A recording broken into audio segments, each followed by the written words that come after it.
Staff Sergeant Marcus "Ghost" Rodriguez had seen many things in his 12 years as a Marine sniper. He had taken impossible shots across desert valleys, eliminated high-value targets from mountain peaks, and survived behind enemy lines when everything went wrong. But standing on the observation deck of the Galactic Defense Station Epsilon 7, watching alien warships maneuver through the asteroid field like metal dancers, he knew this assignment would be different from anything he had ever experienced. The peace treaty between Earth and the Galactic Council had been signed only 6 months ago. As part of the agreement, each member species was required to send military observers to learn from other worlds' combat techniques. Earth had sent 20 of its best soldiers to various stations throughout the galaxy. Marcus was the only human assigned to Epsilon 7, a strategic outpost that monitored the volatile border between Council space and the territories controlled by the Kresh Empire. Marcus adjusted his olive-green uniform and walked toward the main briefing room. His M40A5 sniper rifle was secured in a locked case in his quarters, but he carried his M9 pistol in a tactical holster. The weapon felt almost primitive compared to the energy weapons that every other soldier on the station carried, but it was what he knew, and it had never failed him. The briefing room buzzed with conversation in a dozen different languages. Universal translators made communication possible, but they could not hide the subtle tones of amusement and condescension that seemed to follow Marcus wherever he went on the station. He took his usual seat at the back of the room and waited for Commander Vexstar to begin the daily intelligence update. Vexstar was a Zentari, standing nearly 8 feet tall with blue-gray skin and 4 arms that moved independently as he gestured. His species had been part of the Galactic Council for over 300 years, and their military reputation was legendary. When Vexstar spoke, the room fell silent. Intelligence reports indicate increased Kresh activity in Sector 7 Alpha, Vexstar announced, his voice carrying the authority of someone who had commanded starships in a dozen campaigns. Long-range sensors have detected at least 15 enemy vessels conducting what appears to be reconnaissance operations. We believe they are testing our response times and defensive capabilities. A Thrakari officer raised one of his 6 limbs. Lieutenant Zekmuth was the station's tactical specialist, and his insectoid features made his expressions difficult to read, but his tone always carried barely concealed arrogance. Commander, what role will the human observer play if combat operations become necessary? Several officers turned to look at Marcus, and he could see the skepticism in their eyes. Humans had only recently achieved faster-than-light travel, making them the newest and least advanced members of the Galactic Council. Most species viewed them as primitive warmongers, who had barely stopped destroying their own planet long enough to reach for the stars. Vexstar's 4 eyes focused on Marcus for a moment, before returning to Zekmuth. Sergeant Rodriguez will observe and document human combat methodologies for the Council archives. His primitive kinetic weapons may prove educational for historical purposes. A ripple of barely suppressed laughter went through the room. Captain Huddock, a massive Gorvani with stone-like skin and glowing red eyes, spoke without bothering to hide his amusement. Commander, perhaps the human could demonstrate his sniper techniques on the target range. I am curious to see how projectile weapons compare to plasma rifles in terms of accuracy and stopping power. More laughter followed, louder this time. Marcus had endured 6 months of this treatment, and he had learned to keep his expression neutral. These beings had technology that could destroy planets, energy shields that could stop starship weapons, and combat armor that made their wearers nearly invulnerable. From their perspective, a human with a chemical-propelled rifle was about as threatening as a child with a slingshot. An excellent suggestion, Captain, Vexstar replied. Perhaps after this briefing, Sergeant Rodriguez can provide a demonstration. I am sure we would all benefit from observing such traditional combat methods. Marcus stood slowly, feeling every eye in the room watching him. I would be happy to demonstrate, Commander. When would be convenient? Zekmuth's mandibles clicked together, a sound that Marcus had learned indicated amusement among the Thrakari. How about now, human? The range is available, and I am eager to see if your reputation for precision shooting has any basis in reality. The group moved to the station's combat range, a massive chamber that could simulate any environment and project targets at distances up to 5 kilometers. Marcus retrieved his rifle and a box of hand-loaded .308 Winchester rounds from his quarters, ignoring the whispered comments about antique weapons and primitive ammunition. The range master, a Voltan named Sarek, configured the simulation for a standard marksmanship test. Targets would appear at various distances, beginning at 500 meters and extending to 3 kilometers. Each target would be visible for only 10 seconds before disappearing, and accuracy would be measured to the millimeter. Marcus assembled his rifle with practiced efficiency, screwing the suppressor onto the barrel and adjusting the scope for the range conditions. The M40A5 was an older weapon by Earth standards, but he had modified it extensively over the years. The barrel was hand-lapped for precision. The trigger was tuned to break at exactly 2 pounds, and the scope was a military-grade Leupold that had served him faithfully through 3 combat deployments. "Whenever you are ready," Sergeant Sarek announced.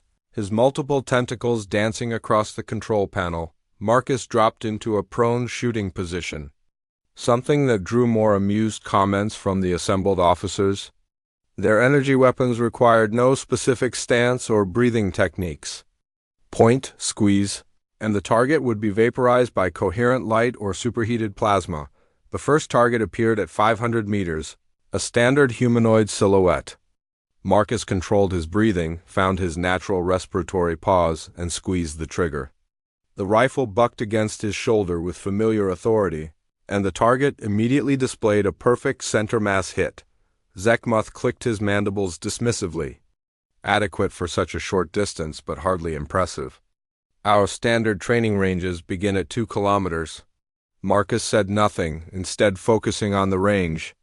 Target after target appeared at increasing distances, and each one fell to a single, precisely placed shot. At 1 kilometer, he was hitting center mass every time. At 2 kilometers, his shots remained within the target's vital zones. The murmuring in the observation area gradually stopped as the officers realized what they were witnessing. When the final target appeared at 3 kilometers, the room fell completely silent. At that distance, even with high-powered optics, the target was barely visible to the naked eye. Environmental factors like air density, temperature variations, and the station's rotation all had to be calculated and compensated for manually. Marcus took his time with this shot, feeling the rifle's balance and listening to his own heartbeat. He had made kills at greater distances on Earth, but those had been under ideal conditions with extensive preparation. This was a single-shot, cold bore with no opportunity for ranging rounds or wind measurement. He squeezed the trigger, and the target immediately showed a hit dead center in the vital zone. The silence stretched for several seconds before Captain Huddock spoke, his massive frame leaning forward to study the display screen. "That is impressive accuracy for such primitive technology. But these are stationary targets in a controlled environment. Combat is much different." "Indeed," Zekmuth agreed. "Energy weapons can track moving targets automatically and adjust for atmospheric conditions. Your kinetic weapons require manual calculation for every shot, making them impractical for real combat situations." Vexstar nodded thoughtfully. Still, the demonstration was educational. Perhaps human persistence and dedication to training compensates for technological limitations to some degree. Marcus packed his rifle away without comment. He had expected this reaction. No matter what he demonstrated, it would never be enough to earn their respect. They saw humans as a barely civilized species that had stumbled into galactic society by accident. The fact that humans had developed effective military tactics despite their technological disadvantages was viewed as a curiosity rather than an achievement. 3 days later, the Kresh made their move. Long-range sensors detected a full battle fleet jumping into the system, at least 40 warships moving in perfect formation toward Epsilon 7. The station's defensive platforms powered up automatically, and the 12 Council warships assigned to the sector moved to intercept. but everyone knew they were outnumbered more than 3 to 1. Marcus watched from the command center as tactical displays showed the approaching enemy. The Kresh were notorious throughout the galaxy for their ruthless efficiency and advanced military technology. Their ships were larger and more heavily armed than anything in the Council fleet, and their soldiers were genetically enhanced for combat. Wars with the Kresh typically lasted decades and cost millions of lives. All civilian personnel are to evacuate to the emergency shelters, Vexstar announced over the station's communication system. Military personnel will prepare for boarding action. The Kresh will. Marcus found his position in the station's industrial section, 3 levels above the main docking bays where the Kresh would inevitably attempt their boarding action. The area was a maze of pipes, conduits, and maintenance platforms that provided dozens of concealment opportunities and clear sight lines across multiple levels. Most importantly, it was far enough from the main defensive positions that the Galactic Council forces would not accidentally interfere with his shots. He spent 2 hours preparing his hide site, using emergency thermal blankets to mask his heat signature and arranging debris to break up his outline. The ghillie suit would help, but station security cameras and Kresh sensors operated across multiple spectrums. Every advantage mattered when you were planning to fight an entire army alone. The portable weather station indicated stable atmospheric conditions throughout the station, which eliminated one variable from his calculations. Gravity was slightly lighter than Earth standard, which would affect bullet trajectory. But Marcus had been practicing on the station's range for months and had compensated for the difference in his custom range cards. His rifle was clean and properly zeroed, each round hand-loaded for maximum accuracy. The suppressor would reduce muzzle flash and signature, though it would not completely silence the weapon. After the first shot, his position would eventually be compromised, which meant he needed to make every bullet count and be prepared to relocate quickly. Marcus opened his tactical notebook and began sketching the station layout, marking potential target zones, escape routes, and secondary positions. Military training had taught him that proper preparation was the difference between success and death, especially when operating alone behind enemy lines. The first explosions came exactly 4 hours, and 17 minutes after the Kresh fleet had been detected. Marcus felt the station shudder as enemy torpedoes impacted the outer defensive shields, followed by the distinctive whine of energy weapons firing at maximum output. Through the industrial section's external viewport, he could see flashes of light as the Council fleet engaged the Kresh warships. The battle was even more one-sided than expected. The 12 Council ships fought bravely, but they were simply outgunned and outnumbered. Within 30 minutes, half of them had been destroyed or disabled, and the survivors were falling back toward the station's defensive perimeter. The Kresh pressed their advantage ruthlessly, sending boarding pods toward the docking bays while continuing to hammer the station with heavy weapons. Marcus watched through his scope as the first wave of Kresh soldiers emerged from their assault pods. He had studied intelligence reports about the enemy for months, but seeing them in person was still shocking. Each Kresh warrior stood nearly 7 feet tall, with gray-green skin that looked like living armor and muscles that bulged visibly even beneath their battle gear. Their weapons were massive energy rifles that required both hands to operate, and their movements had the fluid grace of apex predators. More disturbing were the obvious genetic modifications. Enhanced reflexes, improved strength, redundant organs, and modified bone structure made them living weapons designed specifically for combat. Intelligence reports suggested that individual Kresh soldiers were physically superior to any known species in the galaxy, which explained their military dominance. Through his rifle scope, Marcus could see the station's defenders taking positions near the docking bays. Vexstar had deployed his troops in a traditional defensive formation, using energy barriers and concentrated firepower to create killing zones. It was textbook Galactic Council military doctrine, exactly what the Kresh would expect. The first engagement was over within minutes. Despite their advanced weapons and defensive positions, the Council forces were simply overwhelmed by Kresh superiority in every category that mattered. The enemy's energy weapons could penetrate standard defensive barriers, Their soldiers could absorb damage that would kill most species, and their tactical coordination was flawless. Marcus watched Captain Huddock fall to concentrated enemy fire, his massive frame finally collapsing after taking enough damage to destroy a small vehicle. Lieutenant Zekmuth lasted longer, using his natural agility to avoid enemy shots while returning fire with deadly accuracy. But even he eventually succumbed to superior numbers. The surviving Council defenders fell back deeper into the station, fighting a running battle through corridors and compartments. They were buying time rather than trying to win. Hoping that reinforcements might arrive before the station fell completely, Marcus had seen enough. The Kresh were advancing through the main corridors in squad-sized formations, each group led by what appeared to be an officer or senior soldier. He adjusted his scope for the distance and wind conditions, found a comfortable shooting position, and began selecting targets. The first shot took the lead. Kresh officer in the head from 800 meters away, the .308. Winchester round punched through the alien's helmet as if it were made of paper, dropping him instantly. The other soldiers in the squad immediately took cover and began scanning for threats. But they were looking in the wrong direction and at the wrong level. Marcus had already shifted position and selected his next target. The second shot came 30 seconds later, taking another squad leader in the chest. This time, the bullet penetrated the Kresh's body armor and caused massive internal damage. Judging by the way the alien soldier collapsed, the enemy reaction was immediate and professional. Kresh forces throughout the docking area went to ground and began systematic searches for the sniper. They used handheld scanners and tactical drones to sweep every possible hiding place, but they were searching the wrong areas. Marcus was positioned 3 levels above their location. Well outside their initial search pattern, his third shot eliminated a Kresh demolition specialist who was preparing to blow through a sealed blast door.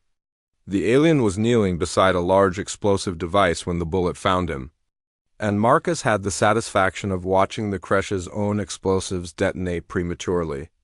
Taking out 2 additional soldiers in the blast dot, now the enemy knew they were facing a sniper. But they still had not located his position. Marcus could hear their communications through the station's emergency monitoring system, and the universal translator provided fragments of their conversations. Unknown sniper. Multiple casualties. Projectile weapons. Impossible accuracy. Search pattern alpha-7 ... Check all elevated positions. Bring up the heavy scanners ... Marcus smiled grimly and continued working. His fourth shot took out what appeared to be a communications specialist, judging by the sophisticated equipment the alien was carrying. The fifth eliminated a squad leader, who was coordinating the search for Marcus's position. Each shot forced the Kresh to take additional cover and spend more time searching for threats instead of advancing deeper into the station. Marcus was doing exactly what a sniper was supposed to do, disrupting enemy operations, eliminating high-value targets, and creating chaos in their command structure. The most satisfying part was watching their growing confusion and frustration. The Kresh had probably never encountered primitive kinetic weapons in serious combat. Their tactics and equipment were designed to counter energy weapons, plasma rifles, and advanced targeting systems. A single human with a bolt-action rifle was completely outside their experience. By his 8th kill, Marcus had eliminated every officer and specialist in the first wave of Kresh boarders. The remaining soldiers were experienced enough to continue their mission, but they were proceeding much more cautiously and taking significantly longer to clear each area. That gave the surviving Council defenders time to regroup and establish better defensive positions deeper in the station. Marcus could hear Vexstar on the communications system, rallying his troops and coordinating a fighting withdrawal. The commander sounded surprised that they had lasted this long against Kresh assault troops. Marcus relocated to a secondary position and resumed his work. The second wave of Kresh soldiers was approaching through a different route, but they were making the same mistake as the first group, advancing in predictable formations with clearly identifiable leaders. His 9th shot eliminated the point man of the lead squad. The 10th took out their heavy weapons specialist before he could set up a plasma cannon. The 11th and 12th removed two squad leaders who were trying to coordinate a flanking maneuver. The Kresh were learning, though. After losing a dozen soldiers to an unseen sniper, they changed tactics completely. Instead of advancing in organized formations, they began moving in small groups through separate corridors. Making it much harder for Marcus to identify priority targets, they also brought up heavier scanning equipment, including thermal sensors and acoustic detection arrays. Marcus knew it was only a matter of time before they pinpointed his location, especially since he was running out of alternate positions in the industrial section. His 13th shot was the most important yet. Through his scope, Marcus identified what was obviously a senior Kresh officer, distinguished by unique armor markings and the way other soldiers deferred to him. The alien was studying a tactical display and issuing orders to subordinates when Marcus's bullet found him from merely a kilometer away. The death of their commanding officer had an immediate effect on Kresh. The Kresh war leader moved through the station like death incarnate, analyzing every angle, every shadow, every possible position where a sniper might conceal himself. Marcus watched through his scope as the massive figure methodically eliminated each hiding place with surgical precision. Using advanced sensors and tactical brilliance that was genuinely impressive, this was no ordinary soldier. War leaders were chosen from the most elite Kresh warriors and then enhanced beyond the limits of their already superior species. Intelligence reports claimed they possessed reaction times measured in milliseconds, strength that could bend steel, and tactical minds that had never lost a battle.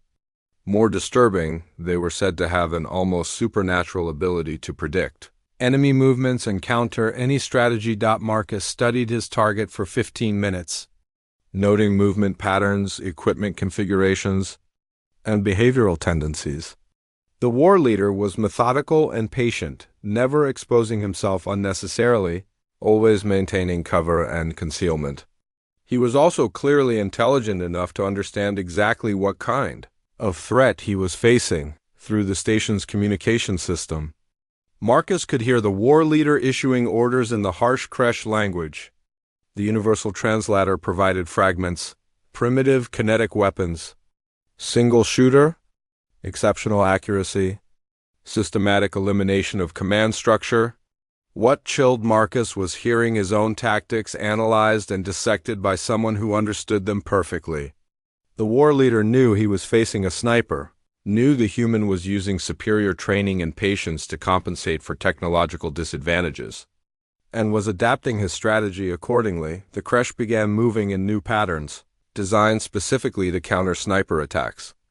They used smoke generators to obscure sight lines, deployed reflective barriers to confuse targeting, and established overlapping fields of fire that would eliminate any traditional sniper position.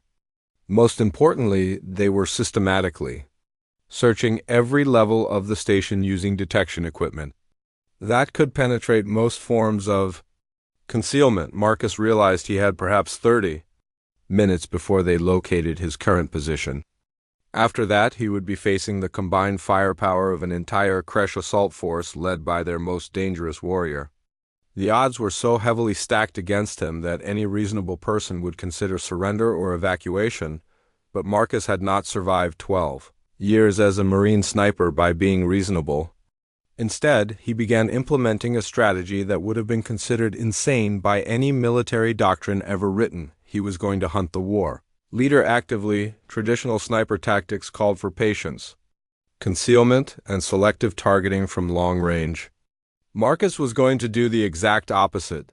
He would close to short range, engage the most dangerous enemy personally, and use movement and aggression to overcome superior firepower. It violated every principle of sniper employment, but it also violated every expectation the Kresh would have about how primitive humans operated.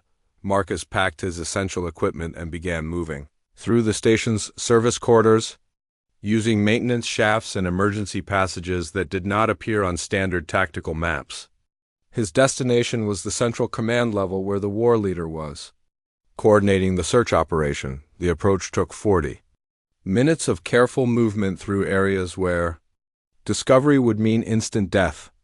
Marcus had to bypass 3 Kresh patrols and disable 2 automated sensors without alerting the enemy to his presence.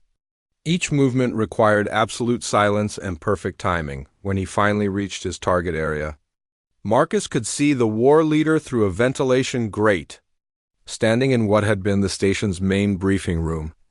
The massive Kresh was studying holographic displays that showed the entire station layout, marking areas that had been searched and identifying potential sniper positions. The range was less than 50 meters, close enough that Marcus could see individual details of the war leader's armor and equipment. At this distance, even the most advanced defensive technology would not matter. Kinetic energy was kinetic energy, and a high-velocity rifle bullet would penetrate anything short of starship armor plating. Marcus lined up his shot carefully, accounting for the slight angle through the ventilation system and the target's movement pattern. The war leader was partially concealed behind a tactical display, but his head and upper torso were clearly visible when Marcus squeezed the trigger. Several things happened simultaneously. The .308 Winchester round punched through the ventilation grate and crossed the 50 meters to its target in a fraction of a second. But the war leader moved at the last instant with reflexes that seemed to defy physics. The bullet that should have taken him in the head instead struck his shoulder armor, penetrating the defensive plating but failing to cause fatal damage. The war leader spun toward Marcus's position with inhuman speed, bringing up a massive energy weapon that looked capable of destroying a tank. Marcus had perhaps 2 seconds before the entire briefing room would be vaporized by coherent plasma. He rolled sideways through the ventilation shaft as the first energy blast turned his previous position into molten metal. Emergency lighting failed throughout that section of the station. An atmosphere began venting through the hole where the wall had been. Marcus found himself in a running gun battle through the station's service areas with the most dangerous warrior in the Kresh Empire. It was exactly the kind of close-quarters combat situation that should have resulted in his immediate death. But Marcus had one crucial advantage that the war leader could not have anticipated. He knew the station better than anyone. For 6 months, Marcus had explored every corridor, maintenance shaft, and emergency passage during his off-duty hours. He knew which roads were monitored by security systems, which areas had structural weaknesses, and which passages could be used to move quickly between different levels. The war leader was faster, stronger, and better armed, but Marcus knew exactly where to go and how to get there. He led his pursuer through a maze of service tunnels and equipment bays, always staying just ahead of the devastating energy weapons that could have killed him instantly. But running was not Marcus's ultimate strategy. He was leading the war leader to a specific location where the advantages would shift dramatically in the humans' favor. The station's industrial fusion reactor was located 5 levels below the main command section, surrounded by massive radiation shielding and cooling systems that created a complex 3-dimensional environment. More importantly, the reactor area was filled with pipes, conduits, and machinery that would limit movement and provide dozens of concealment opportunities. Marcus reached the reactor level with less than a minute to spare, diving through an emergency access hatch just as another plasma blast turned the corridor behind him into superheated gas. He could hear the war leader following, moving with determination that suggested he understood this was where the final confrontation would take place. The reactor chamber was enormous, filled with the constant hum of fusion engines and the hiss of coolant systems. Emergency lighting cast long shadows that shifted and moved as automated systems continued their operations. It was perfect sniper country, if you could survive long enough to use it. Marcus took position behind a massive coolant exchanger and waited. The war leader entered the chamber cautiously, scanning for threats with both visual sensors and sophisticated detection equipment. But the reactor's radiation and electromagnetic emissions created enough background noise to mask most conventional signatures. For several minutes, they stalked each other through the maze of machinery and conduits. Marcus could hear the war leader moving, but the alien's enhanced senses made concealment extremely difficult. Every few seconds, another section of the chamber would be destroyed by energy weapons. As the Kresh warrior systematically eliminated potential hiding places, Marcus realized he could not win a traditional stalking duel against an opponent with superior senses and unlimited firepower. He needed to change the rules of engagement one more time. He began moving actively through the chamber, not trying to hide but using speed and unpredictability to avoid enemy fire. It was the opposite of standard sniper doctrine, but it forced the war leader to react instead of methodically hunting. The next few minutes were the most intense combat Marcus had ever experienced. Energy blasts scorched the air around him as he rolled, crawled, and sprinted through spaces that seemed impossible to navigate at high speed. The war leader was faster than any human could ever be, but Marcus had the advantage of desperation and the absolute certainty that any mistake would be fatal. When the opportunity finally came, it was almost too quick to register. The war leader stepped around a support column while tracking Marcus's movement, and for exactly 1.3 seconds, his vitals were exposed at a range of 35 meters. Marcus's final shot was perfect. The bullet struck the war leader's center mass, penetrating his armor and causing massive internal damage. The massive Kresh warrior staggered, looked down at the wound with what might have been surprise, and then collapsed with a crash that shook the entire chamber. Silence fell over the reactor area, broken only by the background noise of cooling systems and fusion engines. Marcus remained in position for several minutes, weapon trained on the fallen war leader, but there was